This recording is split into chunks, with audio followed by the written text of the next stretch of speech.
Face wash. ये कोई cosmetic नहीं, आयुर्वेदिक औषधि है। लोकसभा में विपक्षी सांसदों के आचरण पर उठे सवाल। लोकसभा में पीएम के ऊपर हमले की साजिश रक्षा राज्य मंत्री झारखंड के राज्यपाल ने दी प्रतिक्रिया।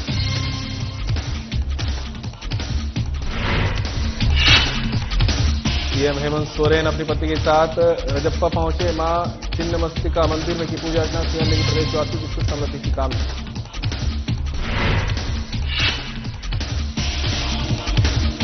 झारखंड में निकाय चुनाव की सियासी तपिश। जेएमएम ने की अपने समर्थित उम्मीदवारों की घोषणा। कहा जब राज्य में हमारी सरकार तो शहर भी करेंगे पतन।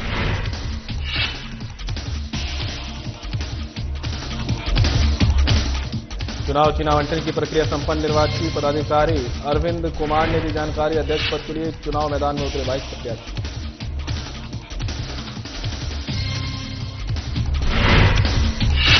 एससी थाने में महिला वकीलों के साथ अभियुक्ताओं ने काला बिल्ला लगाकर जताया विरोध। थाना प्रभारियों के खिलाफ सख्त कार्रवाई की मांग।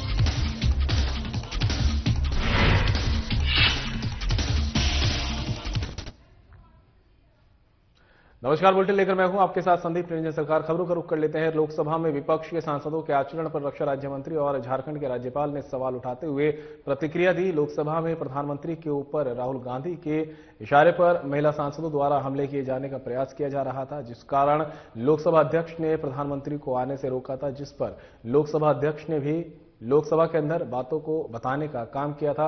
लोकसभा अध्यक्ष के दिए बयान पर केंद्रीय रक्षा राज्य मंत्री संजय सेठ ने भी कहा कि राहुल गांधी को देश का विकास पसंद नहीं है। ये ऐसे व्यक्ति हैं जिन्हें सेवा का पराक्रम पसंद नहीं है। ये सत्र के बीच में विदेश तक चले जाते हैं। जिस प्रकार से बड़े पोस्टर लेकर महिला सांसद प्रधानमंत्री पर हमला करने वाली थी, राहुल गांधी का आचरण कहीं से भी ठीक नहीं है।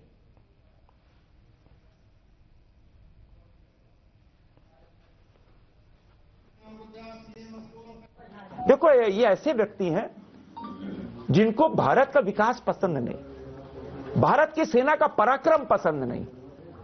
विदेश जाते हैं।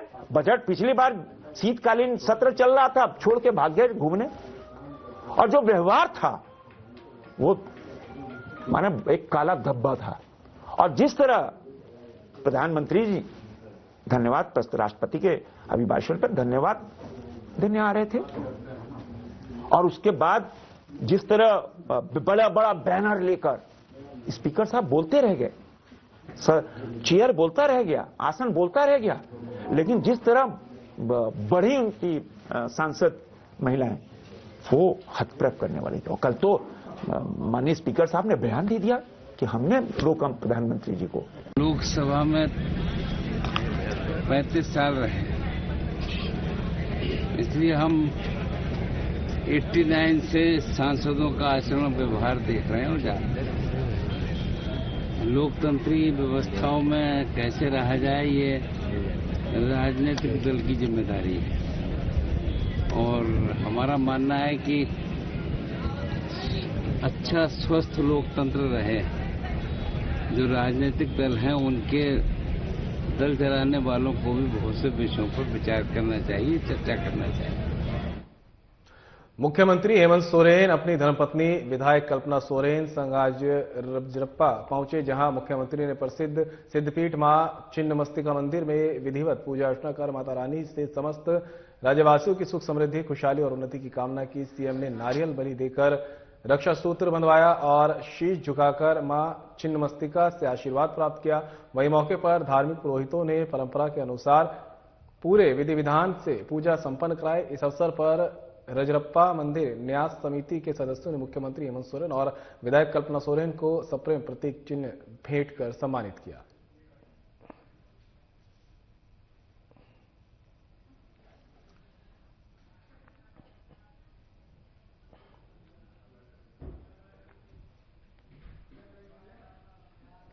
झारखंड के स्वास्थ्य मंत्री डॉक्टर इरफान अंसारी और मद निषेध मंत्री योगेंद्र महतो रिम्स पहुंचे, जहां गोमिया में जंगली हाथियों के लगातार हो रहे हमले ने पूरे इलाके को दहशत में डाल दिया है। ताजा मामले में गोमिया के गांगपुर गांव में हाथियों के झुंड ने आधी रात एक परिवार पर हमला कर दिया, जिसमें 2 लोगों की मौके पर ही दर्दनाक मौत हो गई, जबकि 5 लोग गंभीर रूप से घायल हो गए हैं। हालात इतने भयावह हैं कि गांव के लोग रातें जागकर गुजारने को मजबूर है, लेकिन हाथी का आतंक थमने का नाम नहीं ले रहा। हाथियों का ये कहर अब सीधे इंसानी जान पर भारी पड़ रहा है। घायल परिजन का इलाज राज्य के सबसे बड़े अस्पताल रिम्स में चल रहा है। इलाज की लापरवाही न हो, इसके लिए मंत्री ने डॉक्टर से मिलकर स्वस्थ उपचार की जानकारी ली। वहीं मृतक परिवारों को 4-4 लाख की सहायता देने की बात कही।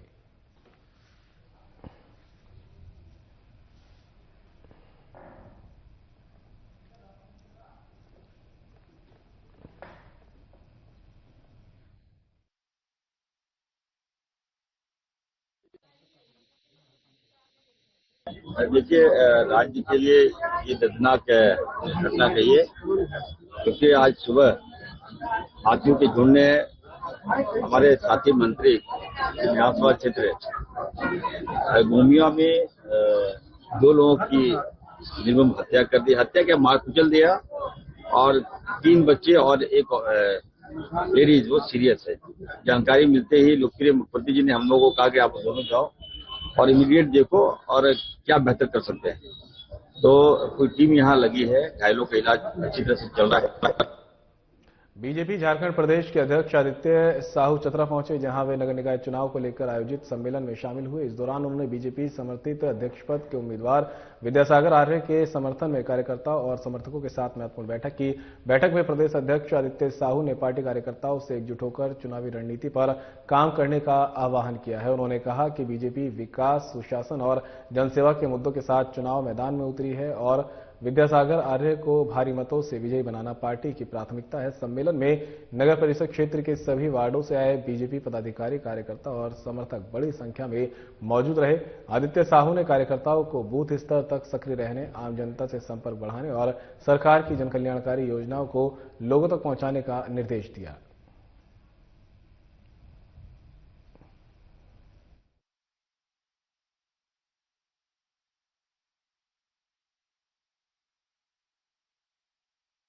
नगर परिषद के चुनाव में चतरा में समर्थन देने का काम किया, और जैसे हम लोग को जानकारी है कि लगातार इस नगरीय क्षेत्र में सेवा के भाव से लोगों की सेवा करने का काम करते रहे। जब भी हम लोग चतरा आते थे, लोग बोलते थे कि विद्यासागर जी, कोई भी बात होती है, कोई भी परेशानी होती है तो शहर में किसी के दरवाजे तक दौड़ पड़ते हैं। उनकी सेवा का भाव को देखते हुए भारतीय जनता पार्टी ने उनको समर्थन देने का काम किया, और निश्चित रूप से मुझे लगता है कि साधारण कार्यकर्ता को टिकट देने से, जो कि एक साधारण परिवार से निकला हुआ कार्यकर्ता है, इस क्षेत्र के लोगों को भी मान सम्मान देने। झारखंड में सर्द मौसम के बीच निकाय चुनाव की सियासी तपिश ने राज्य में चुनावी माहौल को गर्म कर दिया है। हालांकि चुनाव दलगत आधार पर नहीं हो रहे, लेकिन बीजेपी और कांग्रेस के बाद अब जेएमएम ने भी अपने समर्थित उम्मीदवारों की घोषणा कर दी है। झारखंड मुक्ति मोर्चा का दावा है कि शहर के सरकार में जेएमएम का कब्जा होगा, क्योंकि जब राज्य में हमारी सरकार है, शहर और गांव भी हम फतेह करेंगे। जेएमएम के इस दावों के बाद राज्य में सियासी बाण भी चलने लगे हैं। झारखंड मुक्ति मोर्चा ने निकाय चुनाव में अपनी पार्टी की जीत का भरोसा जताया है। मुश्ताक अहमद ने कहा कि निकाय चुनाव को लेकर हम पूरी तरीके से तैयार हैं और अच्छी, मजबूत और बढ़िया राजनीतिक निकाय चुनाव में होगी। सबसे अपने अपने मुद्दे और अपनी सोच है। विगत 6 वर्षों से राज्य को हमने संभालने का काम किया है और शहर भी राज्य का एक बड़ा हिस्सा है। हम लोगों ने शहरों का विकास करने की जिम्मेदारी ली है।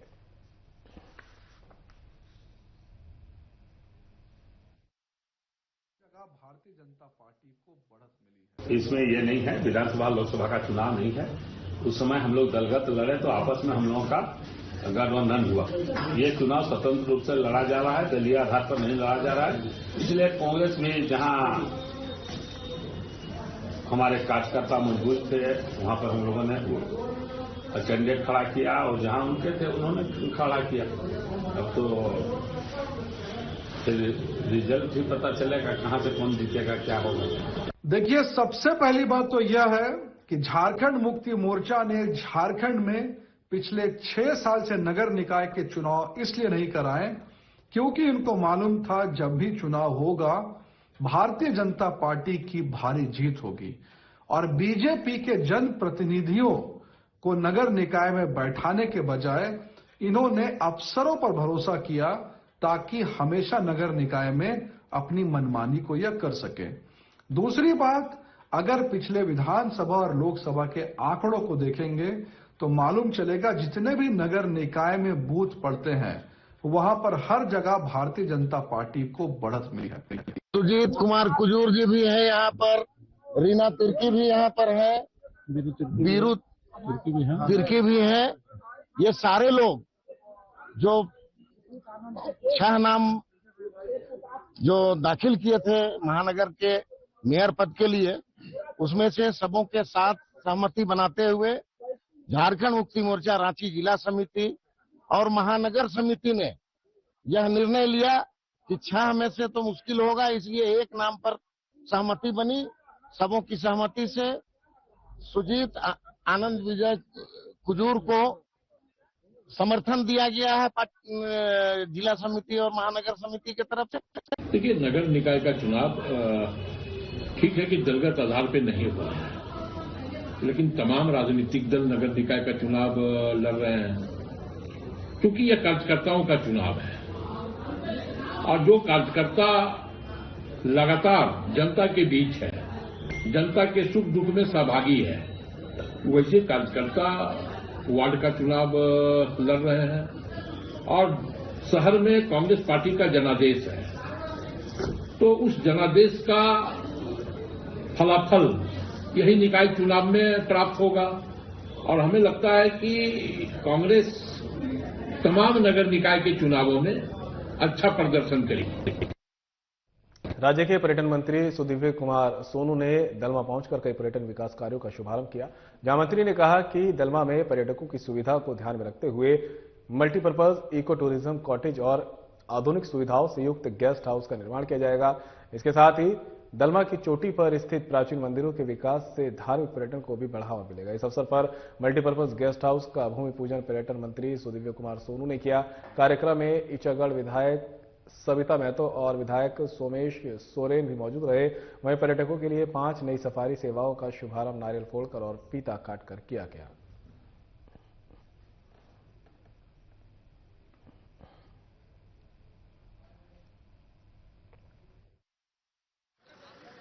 आज पर्यटन विभाग के द्वारा वन विभाग को 5 सफारी वाहन, मकलू कोचा में 15 कॉटेज और पिंडरा बेरा में 15 इको कॉटेजेस के निर्माण के लिए राशि प्रदत्त की गई थी। आज अपनी माननीय विधायिका सविता महतो जी, सोमेश सोरेन जी और पार्टी के तमाम वरिष्ठ साथियों की उपस्थिति में हम लोगों ने इस कार्यक्रम का शुभारंभ किया है। सफारी को फ्लैग ऑफ किया, स्कूल के बच्चे आज चलकर आए। दलमा वन्य प्राणी आश्रयनी में वन्य जीवों को देखने के लिए जिस तरीके से पर्यटक आते हैं, उनकी सुख सुविधाओं के लिए पर्यटन विभाग और वन विभाग के द्वारा मिलकर एक संयुक्त उद्यम है। किया गया, शिलान्यास किया गया है। तो 15 कॉटेज पिंडरा बनना है और इसके साथ जो मूलभूत कॉटेज के साथ जो भी कैफेटेरिया है या जो ठहरेगा उनके रहने का पूरा प्रबंध का है। यहाँ पर 15 कॉटेज है, नीचे आपका मकला कोचा में 15 कॉटेज का है। तो मकला कोचा में तक काम आपका करीब 1 सवा महीना से चालू है, जो फाउंडेशन से लेकर जो भी है। आज इसका उद्घाटन हुआ है तो इसका भी काम चालू होगा। रहा सवाल इसका कि ये पर्यटकों के लिए ही बन रहा है, क्योंकि जो पर्यटन को बढ़ावा देने के लिए जो सरकार का जो नीति है उसके तहत सफारी का भी आज 5 गाड़ी का वहाँ पहले भी था 3 गाड़ी। नगर परिषद निर्वाचन 2026 के अंतर्गत निर्धारित निर्वाचन कार्यक्रम के अनुसार नगर परिषद अध्यक्ष पद के लिए निर्वाचन चिन्हों का आवंटन किया गया। बता दें कि निर्वाचन पदाधिकारी द्वारा सभी वैध प्रत्याशियों को गैरदलीय आधार पर निर्वाचन आयोग द्वारा मान्य चुनाव चिन्ह आवंटित किए गए। अध्यक्ष पद के लिए कुल 22 प्रत्याशी चुनाव मैदान में है, जिन्हें नियमानुसार निर्वाचन चिन्ह आवंटित किए गए हैं। निर्वाची पदाधिकारी अरविंद कुमार ने बताया कि चुनाव चिन्ह आवंटन की प्रक्रिया शांतिपूर्ण और पारदर्शी ढंग से संपन्न कराई गई।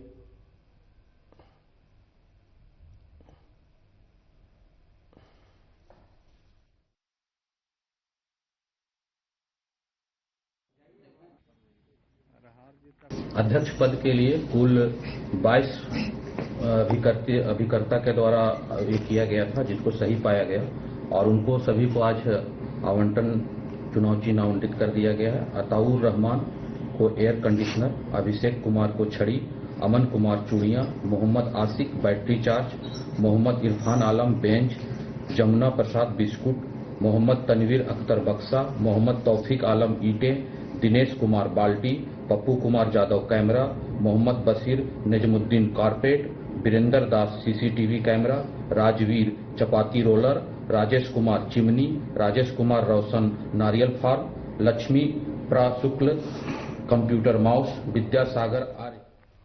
कोडरमा के नगर परिषद झुमरी तलिया, नगर पंचायत कोडरमा, नगर पंचायत डोमचांच में अध्यक्ष और वार्ड पार्षद के पद पर हो रहे चुनाव में नाम वापसी का समय खत्म होने के बाद उन्हें चुनाव चिन्ह आवंटित किए गए, जिसके बाद प्रत्याशियों में काफी उत्साह देखने को मिला। बता दें कि हमारे संवाददाता अंकु कुमार गोस्वामी ने इसका जायजा लिया।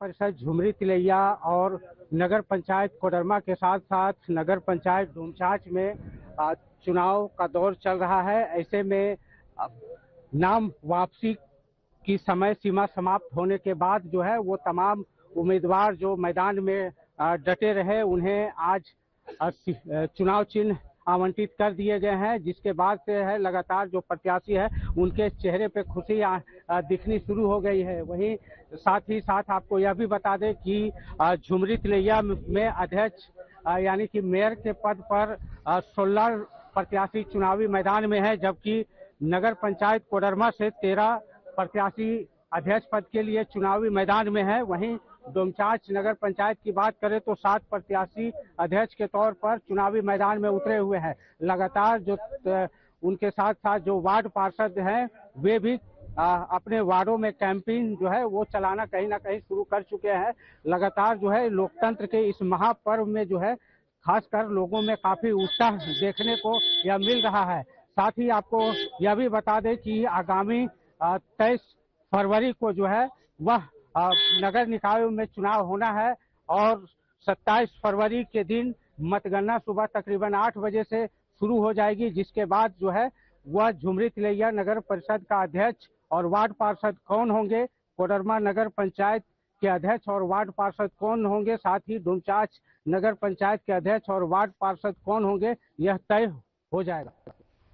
फुसरो नगर परिषद चुनाव के लिए बेरमो प्रखंड कार्यालय में प्रत्याशियों के बीच चुनाव चिन्ह आवंटित किए गए। यहां के चुनावी मैदान में अध्यक्ष पद के कुल 9 प्रत्याशी हैं, वहीं 28 वार्डों के लिए कुल 132 उम्मीदवार मौजूद हैं। अध्यक्ष पद के प्रत्याशियों को निर्वाची पदाधिकारी सह बेरमो के एसडीएम मुकेश मछुआ और सहायक निर्वाची पदाधिकारी कुमार कनिक्ष ने चुनाव चिन्ह बांटा।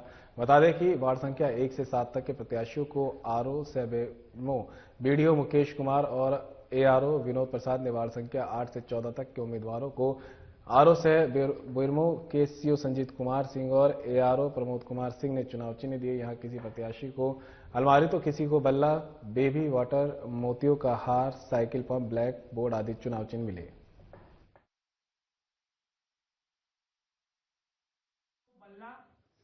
नगर परिषद फुसरो अध्यक्ष पद के लिए आज चुनाव चिन्ह प्रतीक आवंटन का कार्यक्रम था जो हम लोगों ने कर लिया है। इसमें निम्न अभ्यर्थियों का निम्न प्रतीक चिन्ह आवंटन हुआ, जैसे 1 नंबर में अनु कुमारी एयर कंडीशनर, 2 नंबर में निर्मला देवी छड़ी, 3 नंबर में प्रतिभा देवी चूड़ियां, 4 नंबर में कुलेश्वरी कुमारी बैटरी टॉर्च, 5 नंबर में बीना कुमारी बेंच, 6 नंबर में ममता देवी बिस्कुट, 7 नंबर में शकुंतला देवी बक्सा, 8 नंबर में संगीता देवी ईंटें, 9 नंबर में सहोदरी देवी बाल्टी। रांची के एसटी-एससी थाना में महिला वकीलों के साथ हुए कथित दुर्व्यवहार को लेकर रांची सिविल कोर्ट के अधिवक्ता आज काला बिल्ला लगाकर और न्यायिक कार्य से दूर रहकर अपना विरोध जता रहे हैं। वकीलों का कहना है कि गत 5 फरवरी को महिला अधिवक्ता सविता कुजूर, सोनी लकड़ा, अमित बिरुआ और नीलिमा रानी अपने मुख्य वकील की शिकायत दर्ज कराने के लिए एसटी-एससी थाना पहुंची, जहां थाना में मौजूद अधिकारी ने शिकायत दर्ज करने से इनकार कर दिया। वहीं जब महिला वकील अपने कानूनी अधिकार के लिए थाना प्रभारी के पास गई तो उनके साथ अभद्र व्यवहार किया गया। इसके चलते महिला अधिवक्ताओं ने मामले में थाना प्रभारी के खिलाफ सख्त कार्रवाई की मांग की है।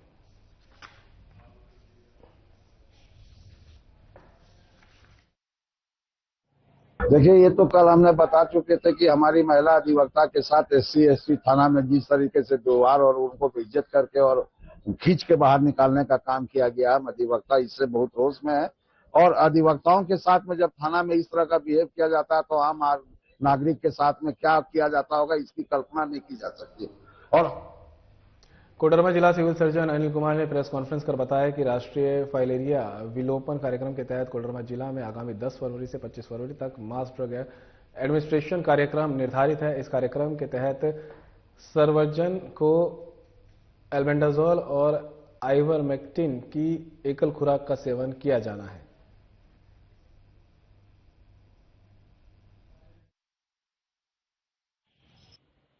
Doctor Anil Kumar, civil surgeon Koderma, आज आपसे एक गंभीर विषय पर बात करने के लिए आया हूँ जो हमारे स्वास्थ्य के लिए और बच्चों के भविष्य से जुड़ा हुआ है। वो बीमारी है फिलेरिया, जिसे हम सामान्य भाषा में हाथी पाँव कहते हैं। यह एक संक्रमित मच्छर के काटने से फैलता है। फिलेरिया एक लाइलाज बीमारी है। बोकारो जिले में महिलाओं का गायब होना एक रहस्य का विषय बन चुका है। अभी तक गायब हुई 2 महिलाओं का शव पुलिस ने बरामद किया, जिसमें हत्या कर शक मिटाने के लिए जलने तक का प्रयास किया गया है। ताजा मामला सेक्टर 12 थाना इलाके का है, जहां रिंकू देवी 4 फरवरी की सुबह करीब 10:30 बजे से लापता है। पुलिस ने मामले की जांच शुरू कर दी है, लेकिन सफलता नहीं मिली है। परिजन अनहोनी की आशंका से परेशान है।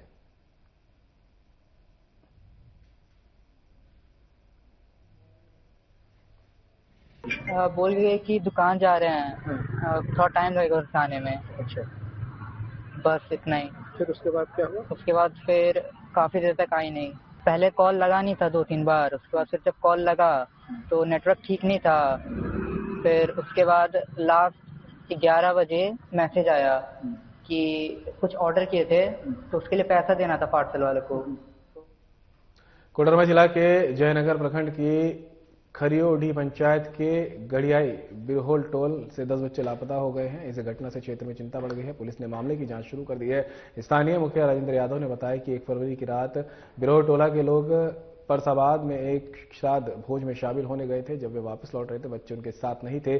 परिजनों ने अगले दिन मुखिया को इसकी सूचना दी, जिसके बाद मुखिया राजेंद्र यादव ने तत्काल जयनगर थाना प्रभारी उमानाथ सिंह को घटना की जानकारी दी। वहीं सूचना मिलते ही एसपी अनुदीप सिंह ने प्रशिक्षु डीएसपी दिवाकर कुमार, तेलिया थाना प्रभारी विनय कुमार और चंदवारा थाना प्रभारी शशिभूषण कुमार को गांव भेजा। पुलिस अधिकारियों ने पीड़ित परिवारों से मिलकर घटना की विस्तृत जानकारी ली।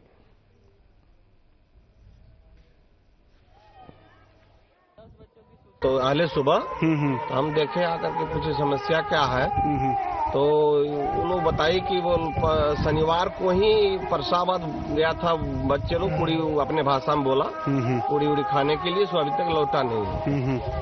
तो हम बोले कि कितना बच्चा है, तो वो बोला कुछ संख्या कभी 9, 10, कभी 12 ऐसे बोलता है लोग। लेकिन तब है कि हम फिर जो है सो एट ए टाइम बड़ाओ को फोन किए।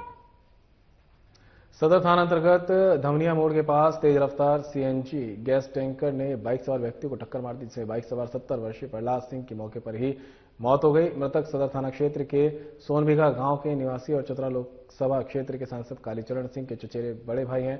बताया गया है कि मृतक प्रहलाद सिंह अपने घर से बाइक चलाते हुए धमनिया मोड़ की ओर जा रहे थे। इसी दौरान चतरा की ओर से तेज रफ्तार से जा रही सीएनजी गैस टैंकर ने टक्कर उन्हें मार दिया, जिनसे उनकी मौत हो गई।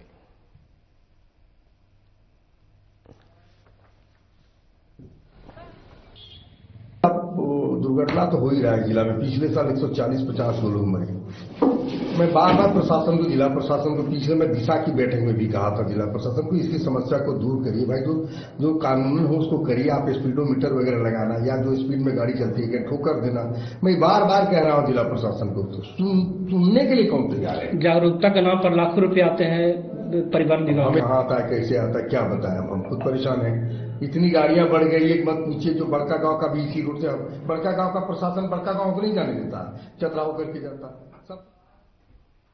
नाला पीडब्ल्यूडी प्रांगण में बीजेपी कोर कमेटी की बैठक आयोजित की गई। बैठक में बीजेपी के वरिष्ठ नेता माधवचंद महतो मुख्य रूप से उपस्थित रहे। बैठक को संबोधित करते हुए माधवचंद महतो ने कहा कि नाला विधानसभा क्षेत्र में भ्रष्टाचार चरम सीमा पर पहुंच गया है। हर प्रखंड में बिना पैसे के कोई काम नहीं हो रहा है। खासकर नाला प्रखंड विकास पदाधिकारी द्वारा कोई कार्य नहीं किया जा रहा है। बीजेपी कार्यकर्ताओं को निशाना बनाकर उनके काम रुकवा दिए जाते हैं। यदि कोई काम होता भी है तो बिल पास करने के लिए पैसे की मांग की जाती है और भुगतान नहीं किया जाता है। इसके साथ ही माधवचंद्र महतो ने बताया कि आज की बैठक में सर्वसम्मति से निर्णय लिया गया है कि सोमवार यानी 9 फरवरी को बीजेपी का एक प्रतिनिधिमंडल नाला वीडियो से वार्ता के लिए जाएगा।